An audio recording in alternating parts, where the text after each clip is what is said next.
Oke, mulai. Ya. Oke, selamat sore Kota Solo. Luar biasa. Ya.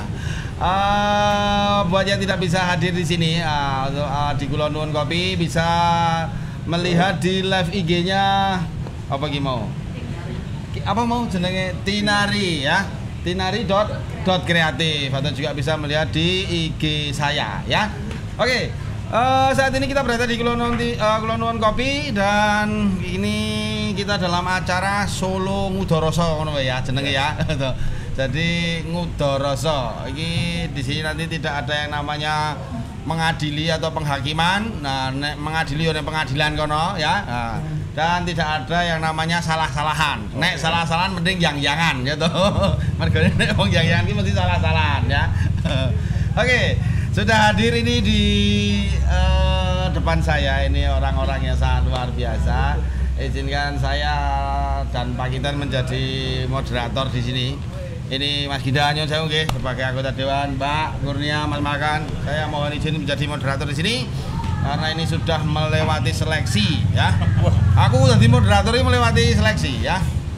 Kemarin seleksi sekitar 200. Wow. Saingan saya adalah hewan peliharaan.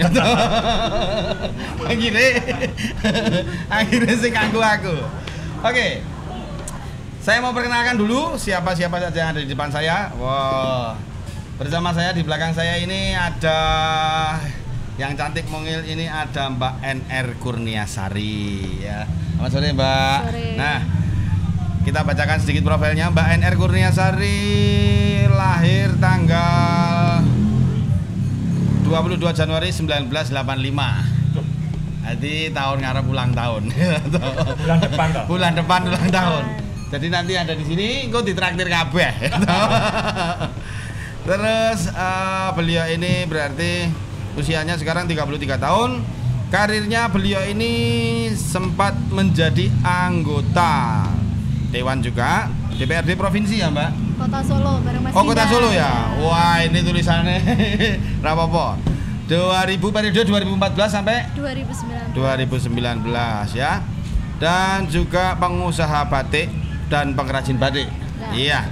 Dan saat ini Mbak NR Kurniasari ini juga menjadi anggota dari HIPMI. Ya, dengan Mas Ginda juga. Oh, HIPMI Himpunan Pengusaha Muda Indonesia. Oh, ya. Kalau saya HIPING ya. Apa? Himpunan Pemuda Ingah-Ingih ya. Oke. Ya, ini tadi ada Mbak NR Kurniasari. Nah, oke, saya kenalkan dulu. Terus di depan saya ini ada Mas Ginda. Mas Ginda ngono wae lah ya. Okay. Wah. Ini beliau ini adalah anggota DPRD Surakarta. Betul sekali, Mas Ginda SEMSI. Wah. Tempat tanggal lahirnya, wah ini rada nyelekit iki gitu. Belanda. 22 Februari. Hop. Ndak ketok tua. Oke. Karirnya beliau ini adalah anggota Komisi 1 DPRD Surakarta. Betul sekali, ya. Dan di sampingnya Mas Ginda ini sudah ada ini termasuk orang yang Mas, anak durhaka. Ini hanya berbobot. Nek aku durhaka, Mas, gitu. Karena dia dulu lahir digedheke bareng gede kegedean ini gitu. Namanya adalah Malkan, Mas Malkan. Kebetulan Mas Malkan ini karir tidak ada, masa depan suram gitu. Ora ya. Mas Malkan ini adalah beliau sibuk di dunia event organizer. Begitu, Mas? Ya, betul. Oke, dan juga masih nyopet gitu. Selama Anda masih, saya masih. Oh iya. Oke, buat teman-teman yang mengikuti di live Instagramnya tinari.kreatif ataupun di Instagram saya. Nah, ini enek opo toh? Nah, ya jadi ini kemarin ada suatu berita di media sosial. Kebetulan yang saya ikuti adalah salah satunya adalah Jelajah Solo. Nah, Jelajah Solo ada masalah pasti ada dasar atau ada foundationnya, kan gitu. Jadi permasalahannya adalah ada kritikan dari seorang pengusaha muda beliau adalah Mbak NR Kurniasari yang mengkritisi tentang sayang banget loh ini ya.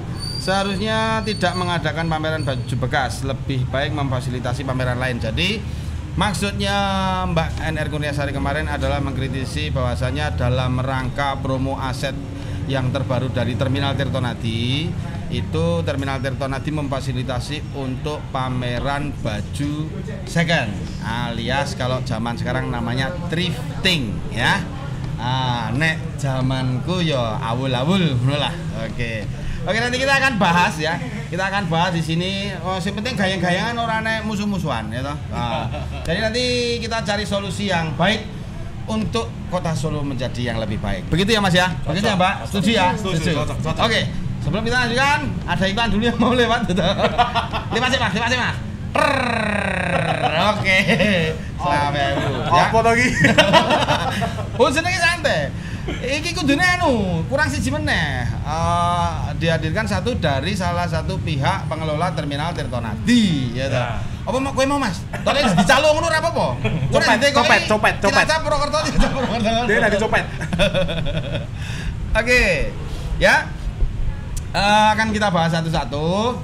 Loh, Mas, HP ku ngopo ki? Tolong kuwi kamerane ceklekno sik kuwi.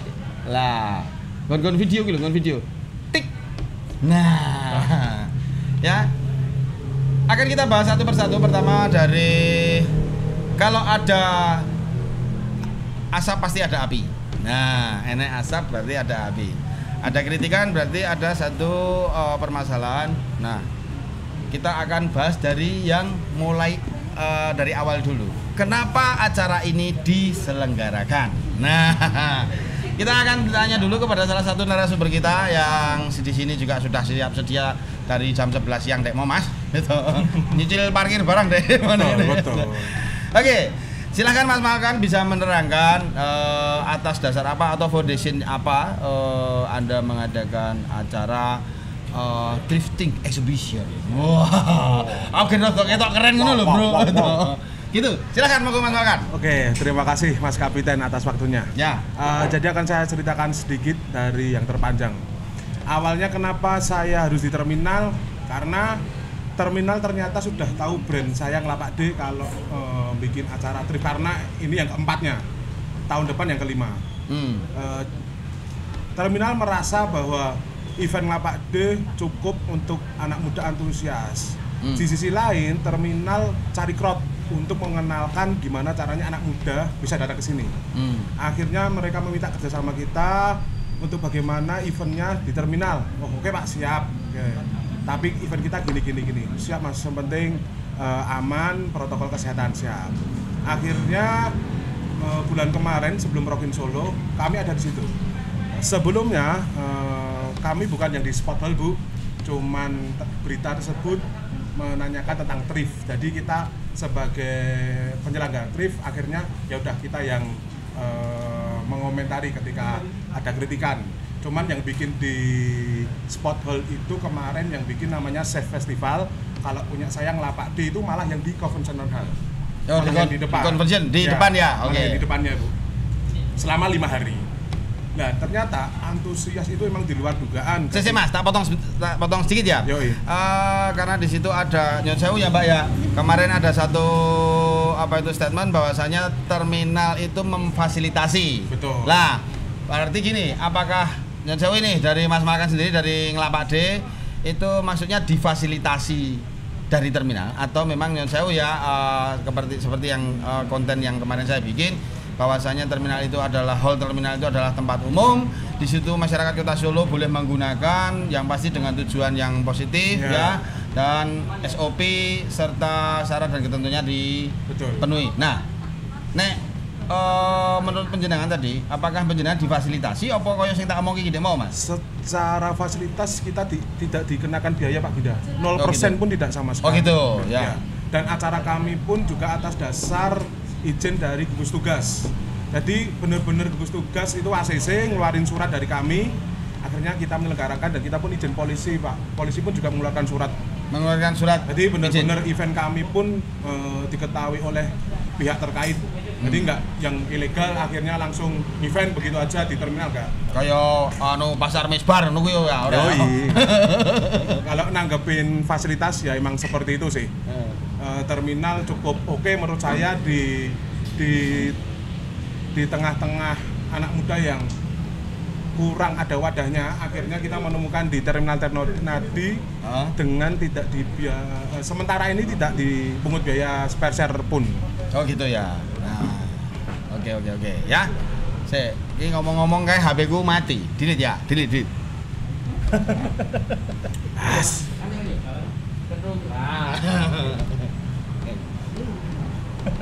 Oke, jadi gitu ya Mas Makan. Memang kebetulan dari teman-teman Lapak D mengadakan event di situ dan memang itu termasuk difasilitasi juga ya, karena betul. Memang tidak dikenakan cas sedikit pun. Betul. Dan terus tapi SOP-nya tetap dipenuhi ya. Jadi termasuk kayak harus prokes, terus mungkin ada kebersihan atau keamanan itu, oke. Nah, oke, tapi atas dasar apa dari teman-teman Lapak D itu mengadakan pameran? Dasarnya? Jadi gue ngenek acara gue atas dasar apa? Jadi kan itu event keempat kami. Ya. Jadi gini, awal kami bikin Lapak D itu dengan Mas Sindu yang pertama kali bikin. Akhirnya kedua, saya harus membujuk dia untuk bikin kedua karena posisi saat itu teman-teman saya itu terdampak COVID Pak, gitu. Dan teman-teman saya sama saya pun nggak ada yang bekerja dan mereka itu sedihnya hanya menjagakan bantuan dari kita. Oke, ceritanya gue curhat ngono ya. Saya harus menceritakan Lapak D dari awal. Oh ngono ya. Kalau nggak gitu ya ketemu. Jadi akhirnya kedua kita bikin lagi di Gudang Sekar Pace. Gudang Sekar Pace. Betul. Maksudnya visi misi kita adalah teman-temanku genso nyambut gawe. Oh, teman-teman genso nyambut gawe. Betul. Oh, gitu ya. Ya, itu cuman baru ada 30 ya. 30 tenan. Oh, 30 tenan. Dan 20 dari pelapak itu teman-teman saya.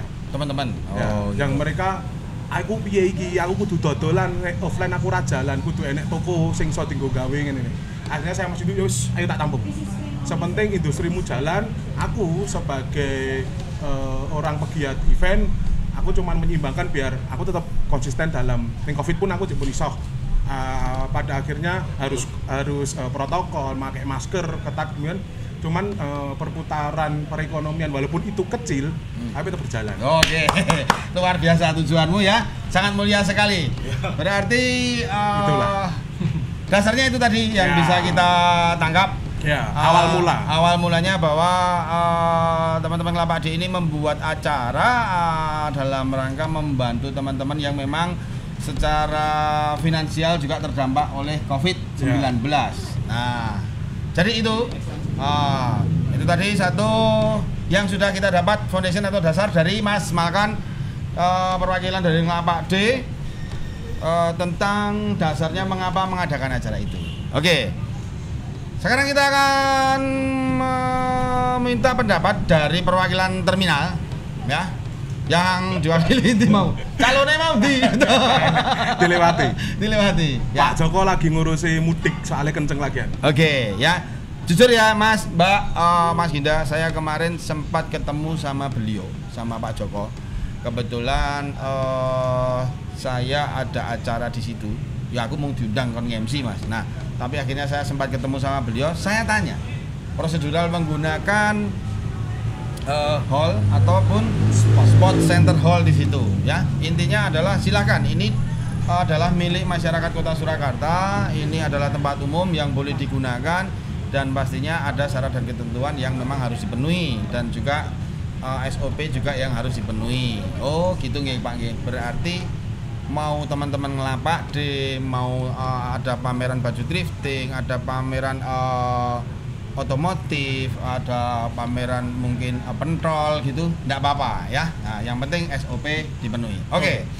Sekarang itu dasarnya. Nah, ini sekarang kita agak mendalam lagi. Di sini kemarin di media sosial ada satu kritikan dari beliau Mbak NR Kurniasari di sini seperti ini. Saya bacakan enggak apa-apa ya Mbak ya? Iya, itu masukan. Oh, ndi? Wah, keliru gambar utuh iki.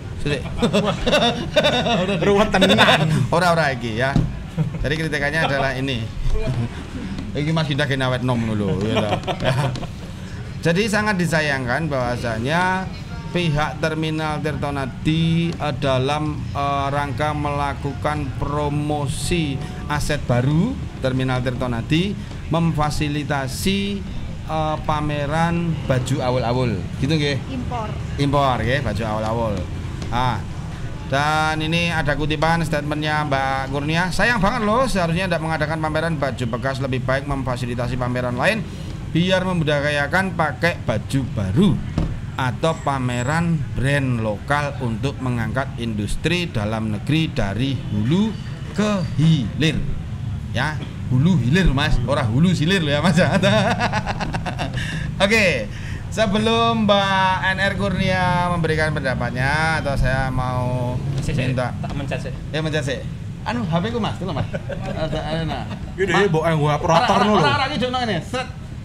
Nah. Wis sesuk meneh nggo operator, Des. Wis lah kok macet. Wis anu ditutup sik weh. Metu sik. Baleni. Ter. Langsung.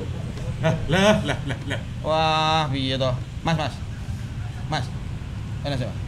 Makasih lo ya.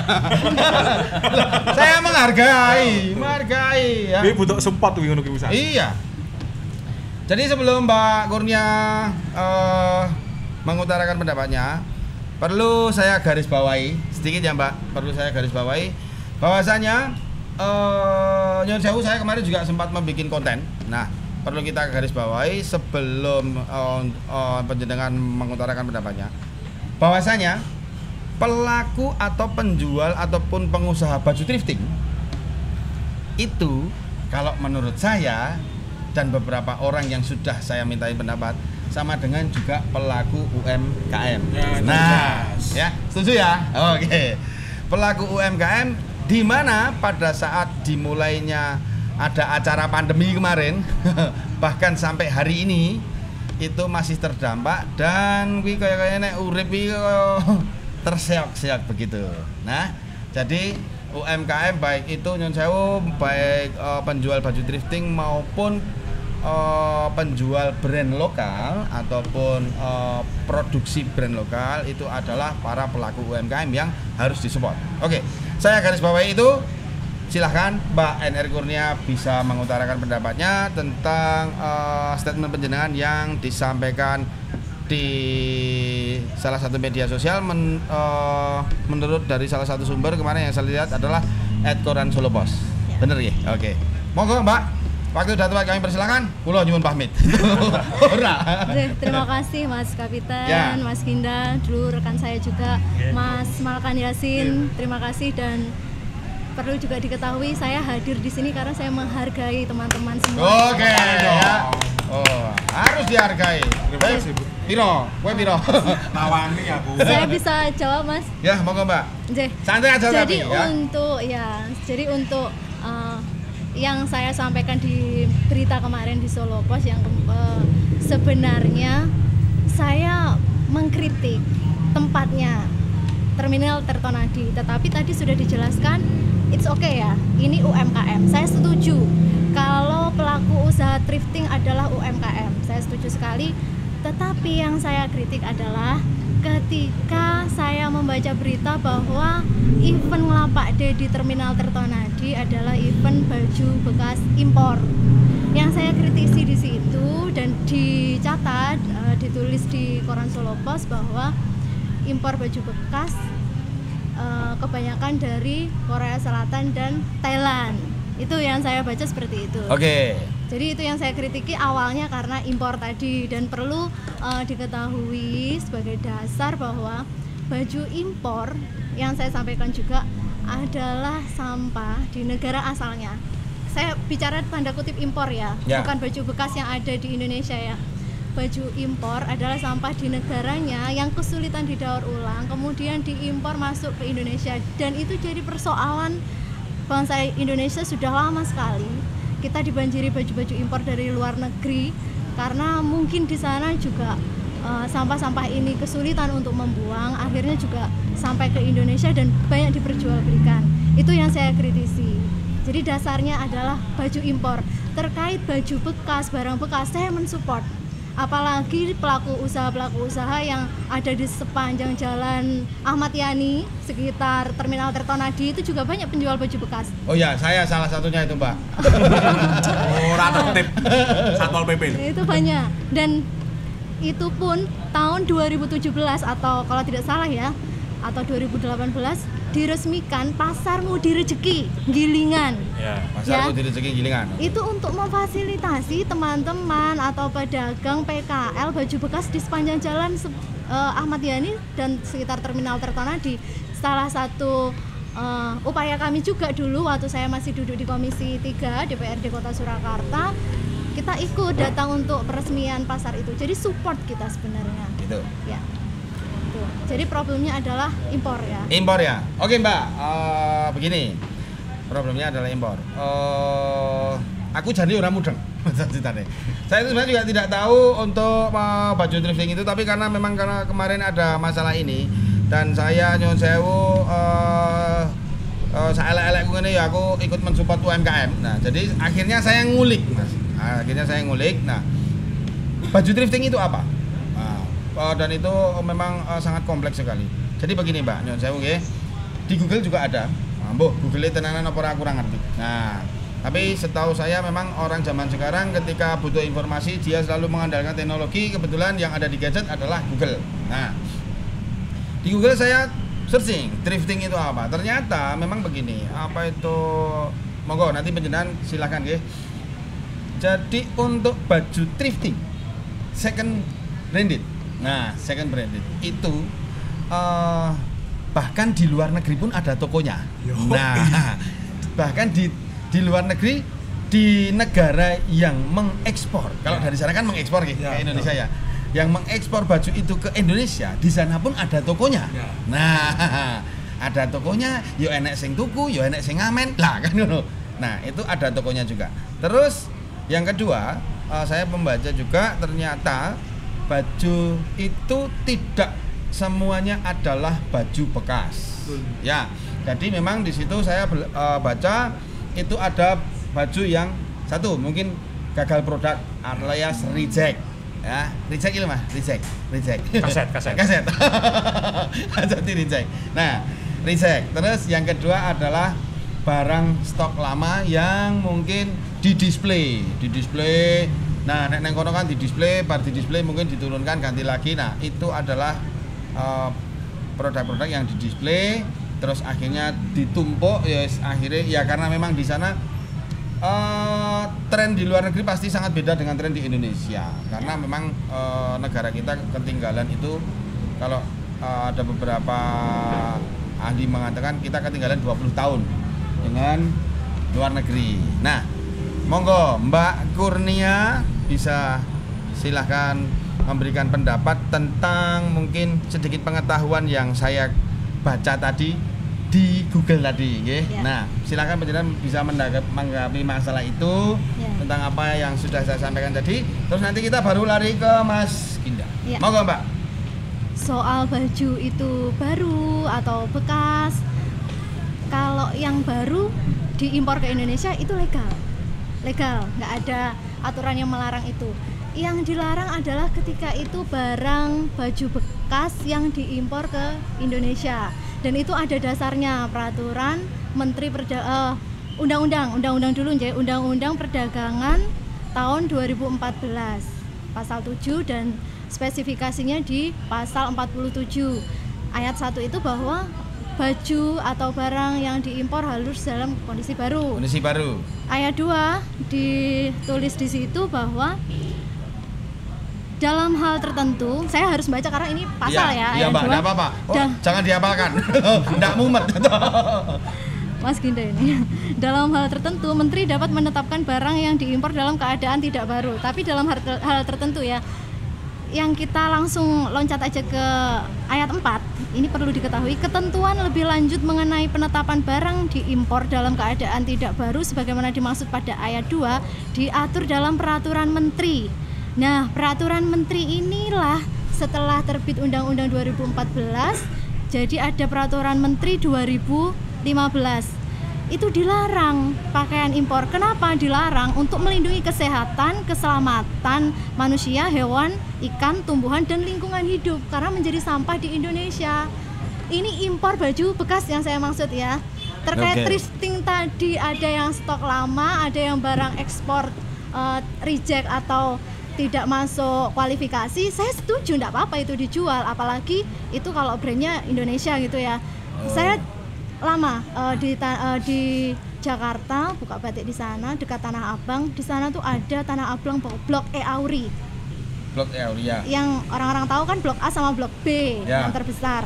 Tapi ada Blok E Auri, itu semua yang dijual adalah barang yang jenengan sampaikan tadi. Bukan bekas. Barang sisa ekspor. Karena tadi ada reject, ada tidak lolos kualifikasi. Nah, itu saya setuju, monggo kalau mau yang dijual itu atau baju baru dari luar negeri, tidak ada masalah. Hanya kemarin yang ditulis Solo Post yang saya kritisi adalah baju impor bekas. Oke, siap. Jadi begitu ya.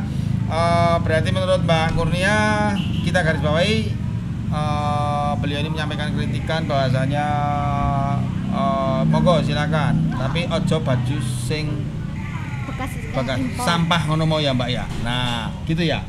Baju bekas yang diimpor. Baju bekas yang diimpor. Mungkin satu lagi Mas. Satu lagi. Terkait mode atau fashion kita yang ketinggalan 20 tahun tadi. Ya. Sebenarnya kalau saya lihat ya, budaya kita memang bukan budaya fast fashion ya. Bukan budaya yang fashionnya cepat sekali berputar, bukan. Karena saya juga orang di dunia fashion ya, di batik. Kalau di negara-negara maju yang kebetulan mereka punya 4 musim, memang harus menyesuaikan dengan musim mereka. Apalagi tadi salah satu baju impor yang dijual di Ngelapak D kan dari Korea Selatan. Satunya dari Korea Selatan. Ya, Korea Selatan juga salah satu negara maju yang punya 4 musim. Jadi mereka memang punya budaya fast fashion yang akhirnya budaya fast fashion ini menimbun baju-baju yang sulit didaur ulang. Karena baju-baju dengan bahan yang branded biasanya memang bahannya kualitas bagus, sulit didaur ulang. Ya, ini yang akhirnya menjadi sampah di negaranya. Tetapi terkadang justru masuk ke negara Indonesia membanjiri negara kita yang akhirnya jadi sampah. Itu tadi yang saya sampaikan. Oh gitu. Kalau Indonesia dengan negara 2 musim, kemarau dan penghujan, sepanjang tahun kita bisa pakai baju yang sama, tidak harus berganti-ganti mode. Kalau saya seperti itu. Oh, berarti baju-baju dari luar itu yang akhirnya membanjiri masuk ke Indonesia dan akhirnya menjadi sampah. Iya. Betul. Nah, saya rada kurang setuju dengan penjenengan yang menyampaikan bahwa negara kita ini sedikit musim. Negara kita ini malah multi musim, Pak. Enek musim hujan, musim panas, musim duku, musim duren, musim balem. Wih, enek musim pilkada barang ya. Wih, musimnya unjul. Malah lebih banyak ya. Gitu ya. Oke, silahkan. Ini ya, beliau yang berada di hadapan saya ini adalah salah satu anggota Dewan DPRD Kota Solo. Nah, monggo Mas Ginda.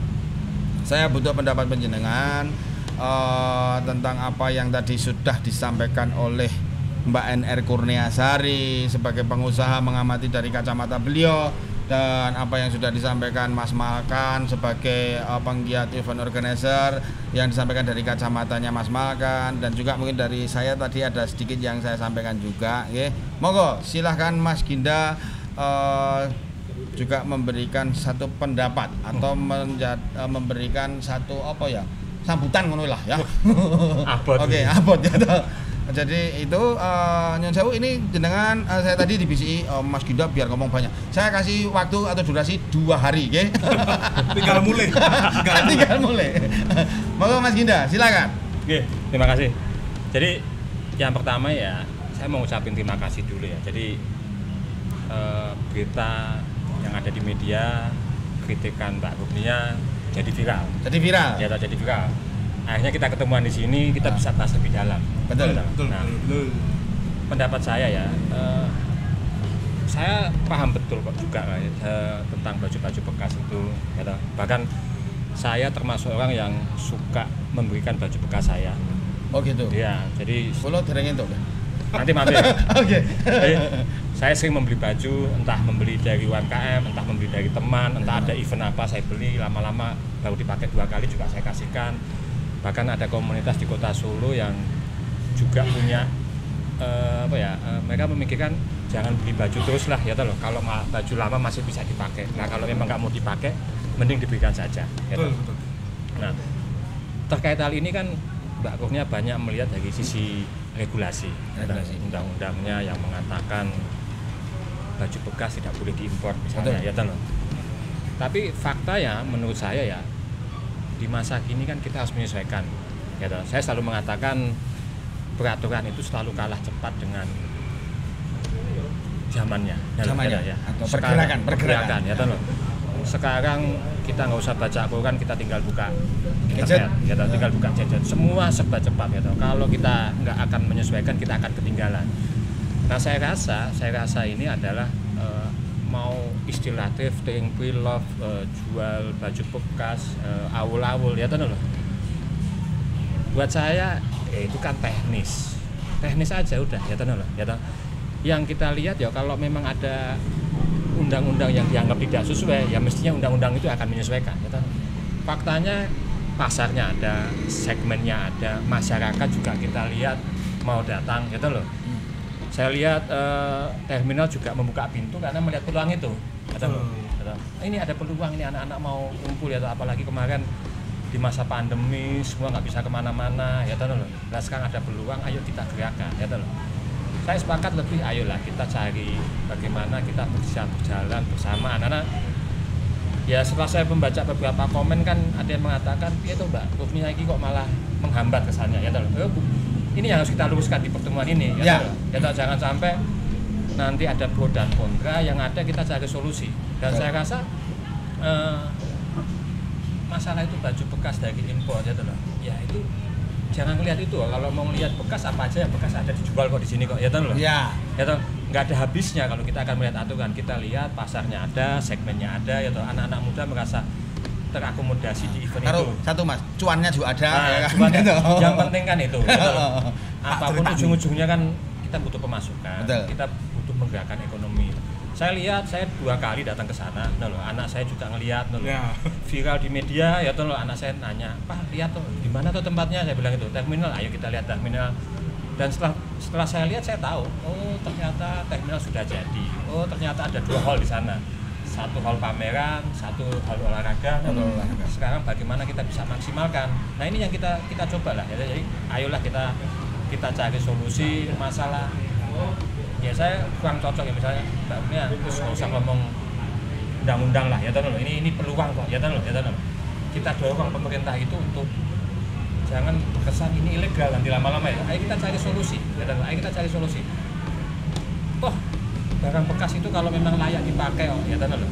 Saya yakin kok yang jualan pun tidak akan beli langsung import sampai sana langsung di lah gitu loh. Kalau itu ya kita juga akan melihat kok ya loh. Anak saya juga nggak mungkin akan beli misalnya loh ya, kalau memang nggak elek ya nggak akan beli ya loh. Mungkin modelnya masih bagus, harganya lebih masuk akal, kenapa enggak ya loh. Mereka juga lebih senang. Anak-anak muda ini saya selalu mengatakan dunia ini akan dikuasai oleh anak-anak muda. Bonus demografi ini harus kita antisipasi, dan kalau kita nanti mempersulit, ya kita nggak akan jalan. Makanya saya bilang, podcast ini saya senang sekali ya Tono. Kalau bisa setelah ini tiap minggu kita adakan. Wah, terima kasih Tinari. Topiknya tadi sudah Mas Japri saya 2 hari sekali Mas ya. Enggak, kalau perlu sehari 2 kali. Oh sehari 2 kali ya. Obat. Iya, tapi saya bilang ya, ketika kita kritis terhadap suatu masalah, ketika kita bilang nanti kita ngomong sama terminal, ayo kita akomodir yang lebih luas lagi, ya loh. Bagaimana kita bisa berkolaborasi, bagaimana UMKM asli Solo tetap merasa terwakili, tidak ditinggal oleh anak muda. Yang dikhawatirkan kan itu, ya loh.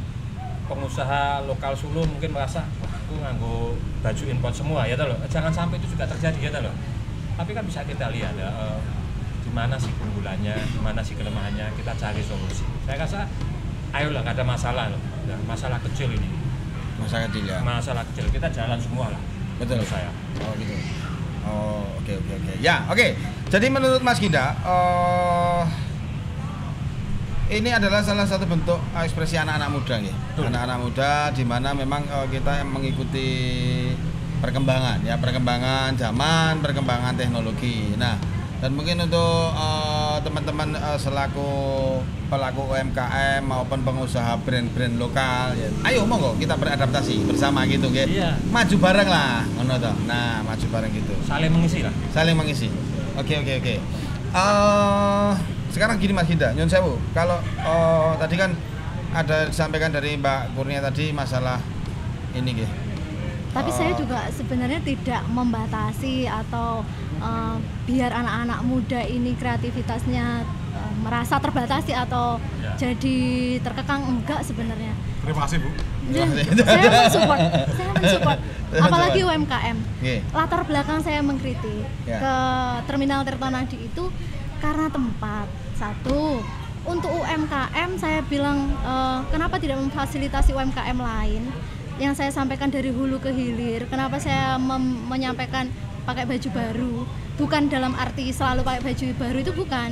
Saya punya alasan kenapa beli baju baru itu, salah satunya kalau beli baju bekas impor loh ya, saya bilang impor, itu kan yang diuntungkan hanya pedagang, apalagi itu dilarang kalau impor baju bekas.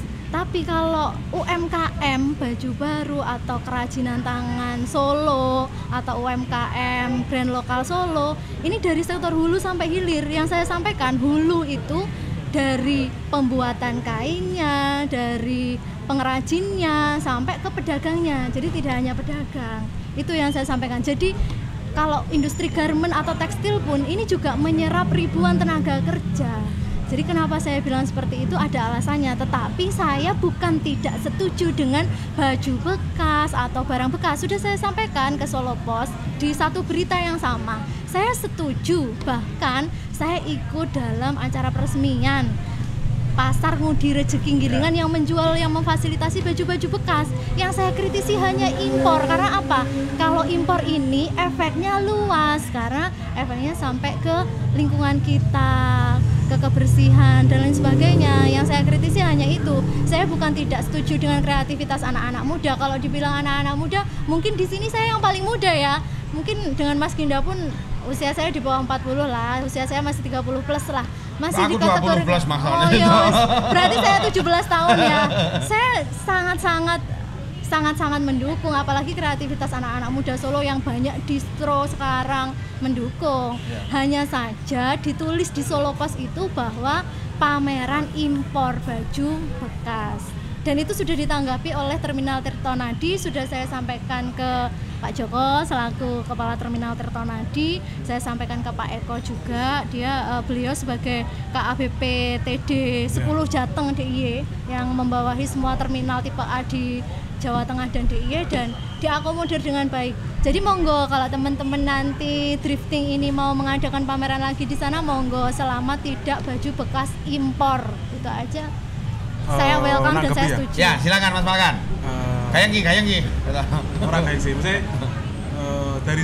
dari berita sampai sekarang saya itu masih bingung. Beritanya itu muat Chef Festival atau Ngelapak D? Ngelapak di season 4 kalau nggak salah. Ngelapak D season 4. Di situ tertulis spot hall, sedangkan kami tidak di spot hall. Itu berarti harus tidak di sini ya. Harus di garis bawahi. Awal tadi saya bilang bahwa saya mewakili dari pihak penyelenggara thrifting yang ada di Solo. Gitu. Ya, berarti berarti kita harus dilurusin dulu nih. ya, dikupas satu-satu. Karena tadi Ngelapak D, Korea Ngelapak D. Ibu datang ke Ngelapak D. Saya enggak datang. Nah. Tapi begini, Ya, kalau saya mau ngomong dulu. Berarti kan emang yang mau diobrolin ini temanya yang di koran itu spot hall atau emang yang di convention hall ya. sayangnya yang di sport hall tidak ada di sini untuk mewakili ya. Ya, ada. Terus sih. Kalau dari kami yang di Ngelapak D, saya nggak bisa akan dibatasi untuk mau jualan impor atau impor, nggak bisa. Karena apa? Itu adalah masalah rezeki. Dan kita berada di convention hall selama 5 hari itu sampai miliaran uang berputar di situ. Oh begitu. Oke. Selama 5 hari. Selama 5 hari. Nah, apa iya? Tapi gini. Enggak, kalau saya kan gini. Masalah Mbak Kurnia misalnya tadi mengatakan ya. tidak setuju jualan Baju impor. Baju bekas impor. Bekas impor ya toh. Ya nggak nyambung nanti. Nggak bisa. Bukan. Ya. Maksudnya itu uang lain menurut saya ya. Itu uang lain ya. Ini kan masalah itu kita bicara regulasi gitu loh. Terus kemudian kalau kita bicara regulasi, kita bicara undang-undangnya kalau nggak salah 2010 ya. 2014 Undang-Undang Perdagangan gitu. tentang impor. Makanya kan saya bilang ya toh, ketika kebijakan ini nggak menyesuaikan, belum bisa mengikuti zamannya. Nah, kalau kita bicara regulasi nggak akan habisnya. Betul. Ini akan jadi perdebatan. Tapi saya lebih suka melihat bagaimana anak muda itu terakomodir. Bagaimana ini bisa jadi pusat jual beli apapun lah gitu loh. Jadi intinya bagaimana dan juga tidak hanya anak muda, mungkin para pelaku UMKM yang bergerak di thrifting itu juga terakomodir gitu. Iya. Sekarang kita bisa coffee shop ya. Dulu kalau mau beli kopi mesti betangan. Gitu loh. Sekarang semua anak muda banyak sekali yang buka coffee shop gitu loh. Nah, bagaimana ini nanti bisa saling mengisi sebenarnya kan loh. Jangan sampai tertinggal atau mungkin dulu ada coffee shop yang brand luar, sekarang juga ada coffee shop yang brand lokal. Lama-lama juga seperti itu ya. Lama-lama akan menyesuaikan dengan zamannya, dengan kebutuhan. Nah, sekarang kebutuhan anak-anak muda ini merasa terwakili di wadah ini gitu loh. Nah, kita berharap ya karena selalu menjadi hal yang viral, kita nggak berharap, nggak setujunya itu bukan, jangan disalahartikan. Saya sepakat ya loh dengan keinginan Mbak Kurnia, tapi kita ngelihatnya ayolah kita guyup ya toh, di masa pandemi biasakan golek duit ya toh loh, bagaimana kita bisa menjalankan ekonomi, ayo kita jalan. Masalah ada yang belum dianggap tepat ya bukan jangan dibahas di sini, tapi jangan menjadi wah jadi nggak semangat ini nah loh ya toh. Nah, tadinya mau punya baju bekas mau dikasihkan saja, wah ibu tadi kami menang. Oh enggak. Oke, sini. Saya sepakat itu, tapi ya ini tadi kita hidup di dunia dunia internet yang begitu cepat ya toh loh. Sing ngomong kamu lambe tok ya jempol barang melu ngomong ya kadang-kadang. Nah, ini yang kita hindarkan ya toh loh. Kita bilang ayolah kita bikin lagi lah, kenapa enggak ya? Ayo kita bikin yang seperti apalah. Ayo kita kolaborasi dengan event lainnya lah. Ayo kita dengan UMKM batik, ayo event musik, semua kita gabung supaya anak-anak itu pemerintah kota ini susah payah loh, ya loh. Bagaimana bisa melibatkan masyarakat untuk ikut terlibat untuk pembangunan kotanya. Dan saya rasa ketika terminal membuka pintunya untuk datangnya loh, itu dulu lah, ya loh. Biar jalan dulu lah, biar jalan ya loh. Nanti kalau memang sudah perlu kita evaluasi, ya kita evaluasi. Oke. Jadi gini, Nyon Sewu ini Mas Makan, Mas Ginda dan juga Mbak Kurnia. Jadi begini, sedikit saya garis bawahi. Wah, ini koyo wong anu ya, koyo wong sok yes dia. Bukan, berarti gini. Solo itu butuh destinasi kreatif ya, karena kita tidak punya destinasi wisata. Yes. Ya tak? Destinasi wisata kita mana? Di mana itu menjadi satu magnet untuk pengunjung baik wisatawan domestik maupun yang bukan domestik. Nah, jadi Solo memang membutuhkan satu destinasi kreatif. Nah, kebetulan ini di sini ada satu destinasi kreatif yang memang bisa menjadikan magnet. Salah satunya kemarin adalah acara yang dibikin oleh Mas Makan dan teman-teman, yaitu Thrifting Exhibition. Nah, pameran thrifting. Nah, di situ silahkan monggo Mbak.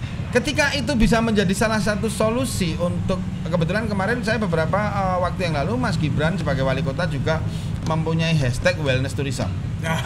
Ya betul ya. Betul. Jadi itu bagaimana caranya kota Solo ini menjadi magnet tanpa kita mempunyai destinasi wisata.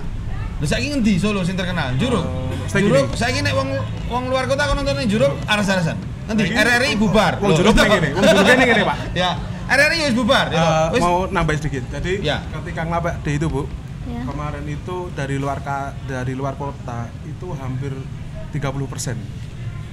Dan kebetulan gini Mas Makan. Aku ora belo-belan ora apa. Temen saya ada kemarin dari Semarang, terus ada beberapa juga dari Wonosobo. Terus ada DM saya itu sekitar 7 orang, kebetulan yo maune follower ning akhirnya dadi kanca apik ya kan, dari 7 orang menanyakan, Mas iki enak event iki ngendi sih? Enak event iki nang ndi? Enak event iki nang ndi? Enak event iki nang ndi? Maksudnya event yang digelar sama Mas Makan sama teman. Oh, ini di terminal. Kamu kalau naik kendaraan umum, turunan aja terminal langsung mencelat munggah kuwi nang kono eventnya. Nah, ketika itu menjadi salah satu destinasi kreatif yang menjadi magnet bagi orang di luar Solo, lah why not? Nah, monggo Itu silahkan. Saya minta pendapat dari Mbak Kurnia. Nah, ketika itu menjadi salah satu magnet, sementara wali kota kita Mas Gibran juga kemarin punya hashtag wellness tourism. Bagaimana caranya kita membuat kota Solo ini dikunjungi orang lagi. Kota Solo ini mempunyai magnet atau mempunyai daya tarik untuk orang-orang luar kota ini bisa datang ke kota Solo, sehingga itu juga lebih membuat satu efek atau impact yang lebih baik dari hulu ke hilir.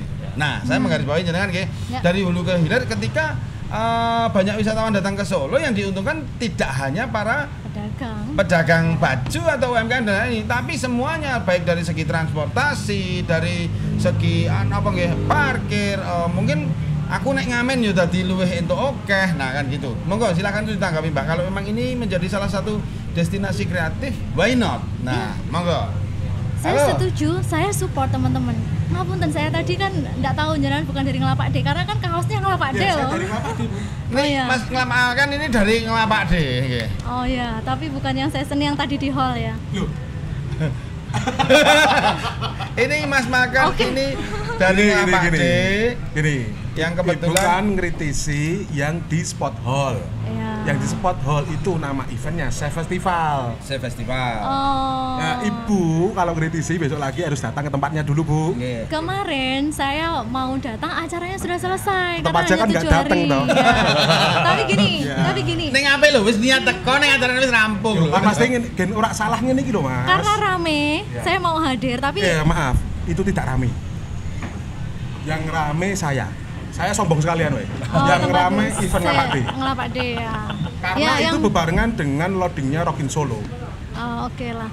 Mungkin saya tidak begitu paham, ada 2 event di situ. Saya takut salah sebut nggih. Tapi gini, saya setuju dengan penjelasan semua.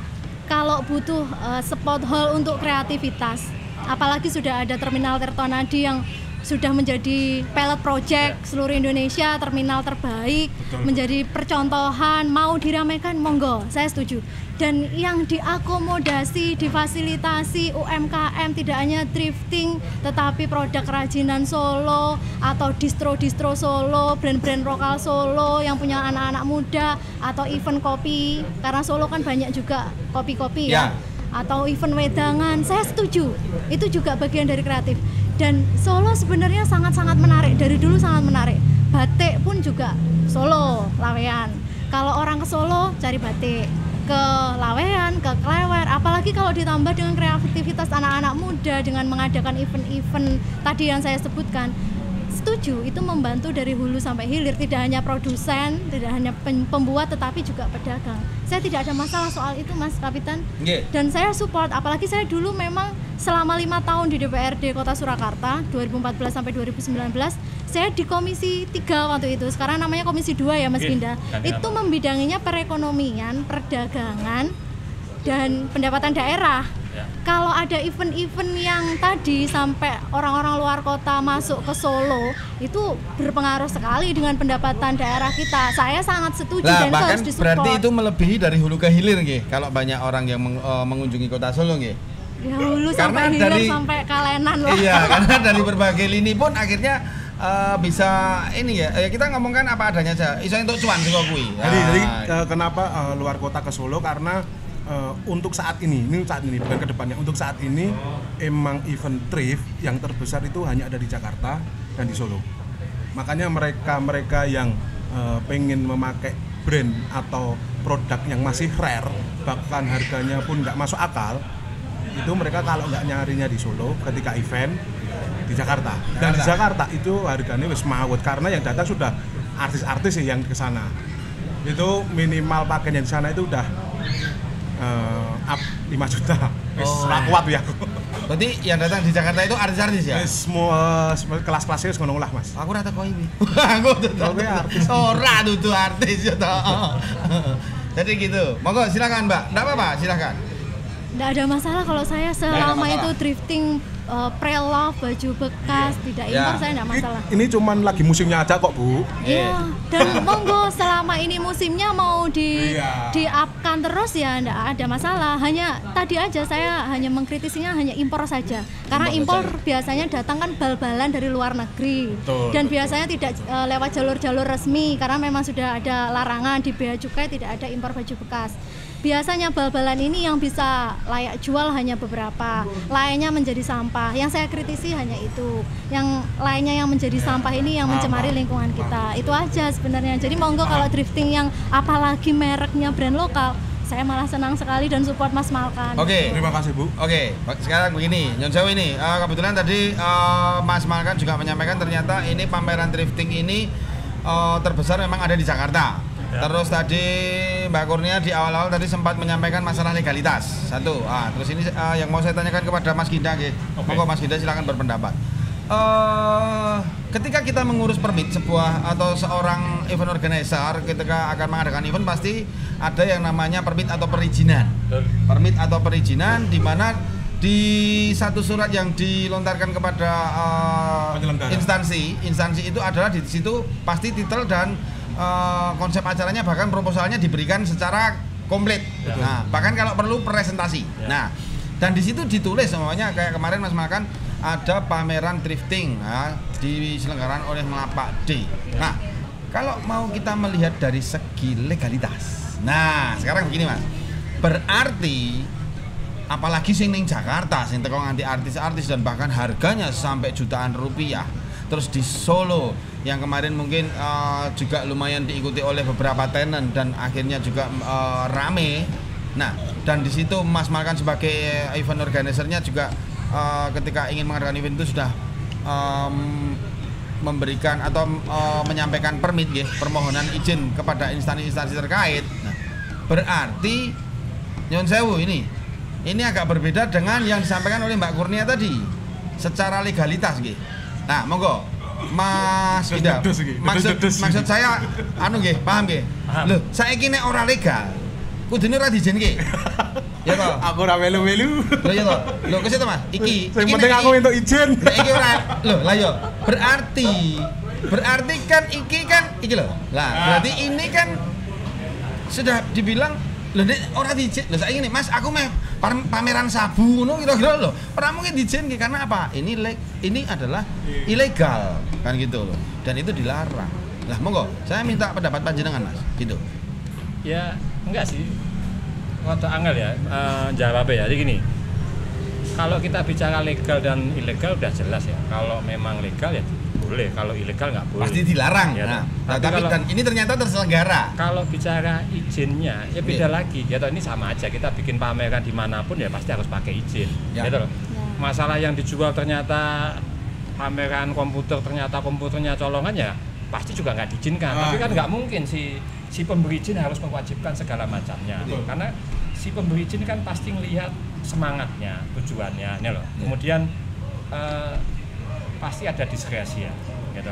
Oh bisa aja sih diadakan ya, atau misalnya di pandemi ini kok kita diwajibkan tutup jam 10 misalnya, loh.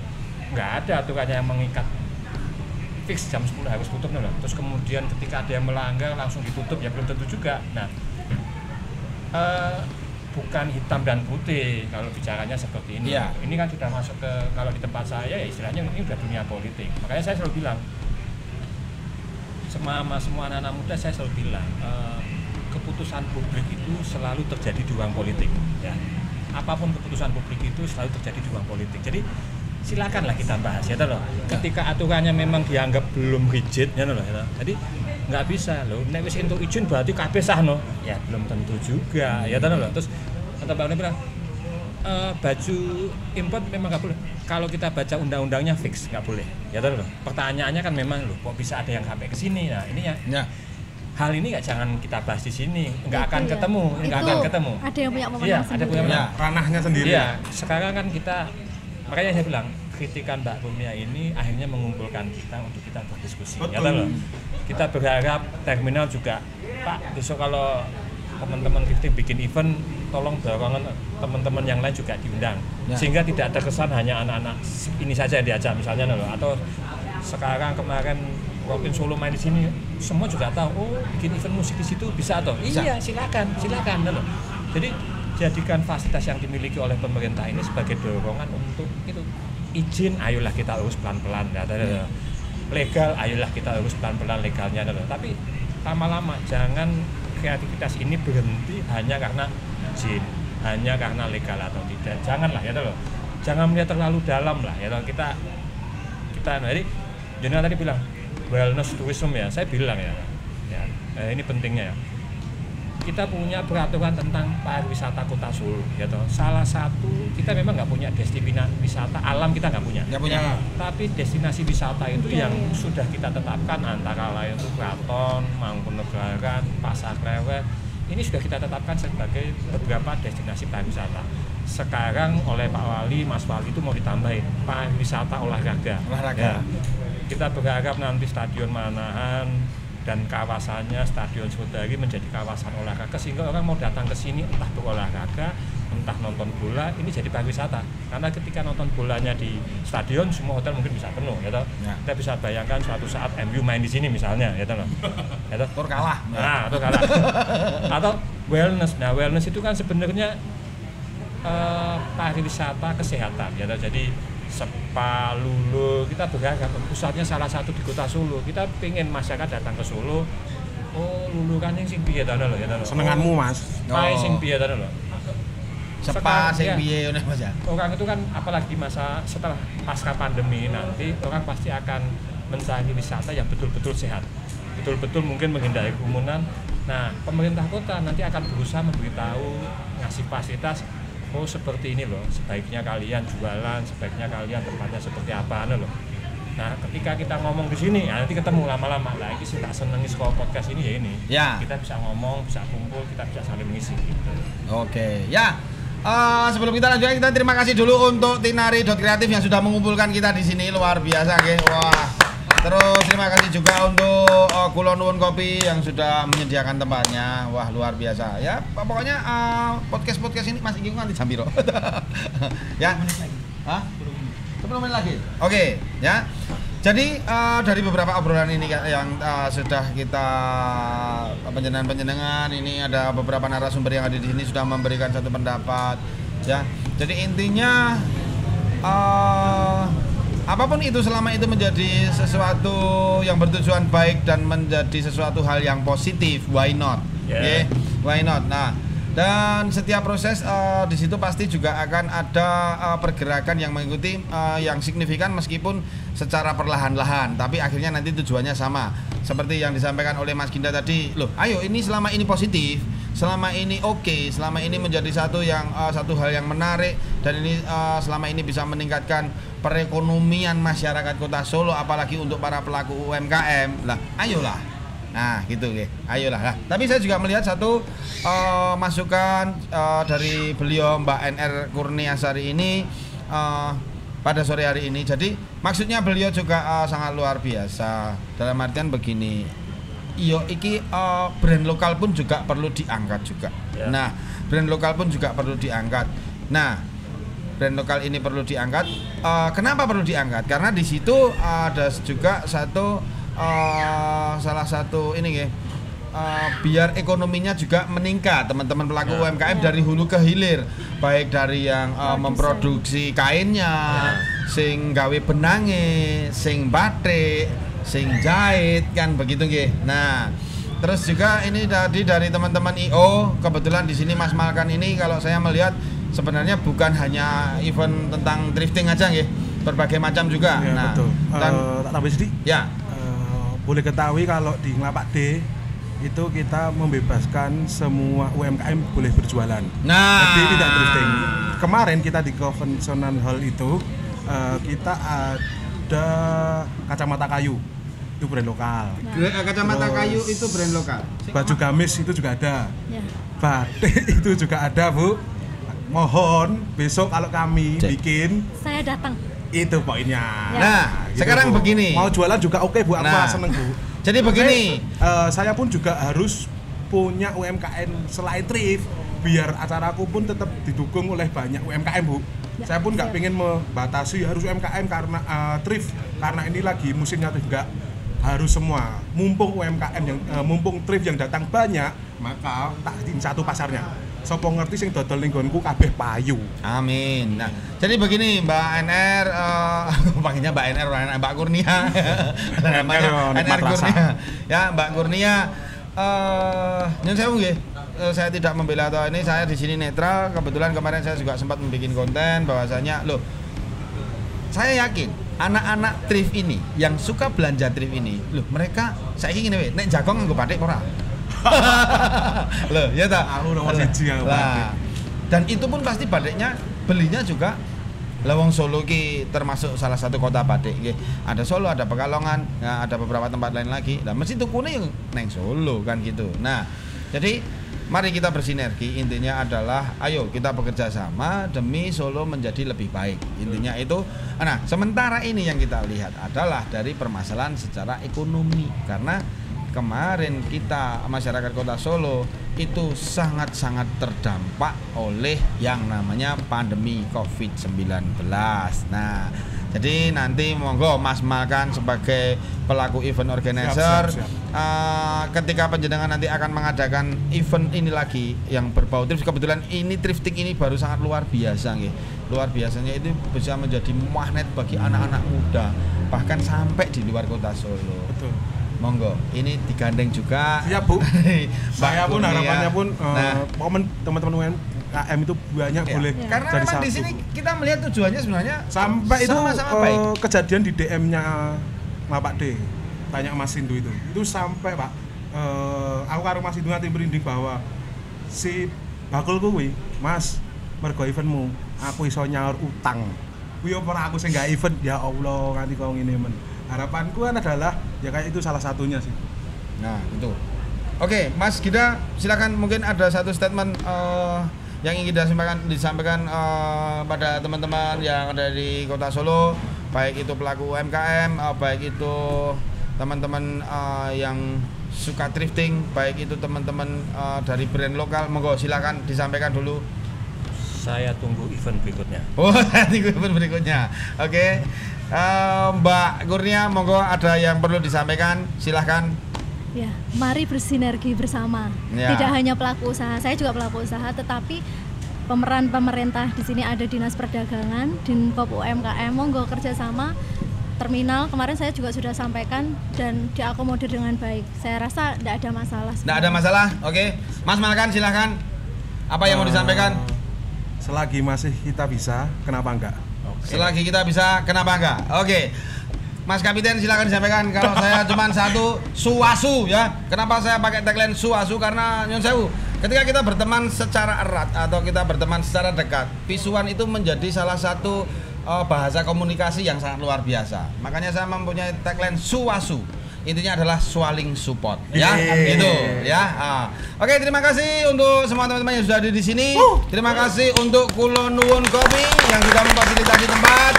Terima kasih untuk Mas Ginda selaku anggota dewan. Terima kasih untuk Mbak NR Kurnia sebagai pengusaha batik dan juga anggota dari HIMI. Mungkin nanti bisa disampaikan juga kepada teman-teman yang lain anggota HIMI hasil podcast kita pada sore hari ini. Terima kasih juga untuk Mas Malkan ya, yang sudah ada di sini. Jangan lupa nanti ya, kalau ada event selanjutnya, ayolah kita juga angkat untuk teman-teman yang pelaku UMKM brand lokal itu. Terima kasih juga untuk Tinari.Kreatif yang sudah memfasilitasi ya. Terima kasih untuk sponsor. Wah, ini sponsornya apa ini? Kulo Nuwun Kopi, terima kasih ya. Oke, terima kasih juga sudah menyediakan tempat dan terima kasih untuk seluruh masyarakat Kota Solo yang sudah mau komen dan sudah mau mengkritik juga dan sudah mau menjawab beberapa postingan di media sosial yang kemarin sempat viral. Terima kasih, akhirnya kita semua pamit dulu ya. Mungkin kapan-kapan acara ini akan diadakan lagi. Oke.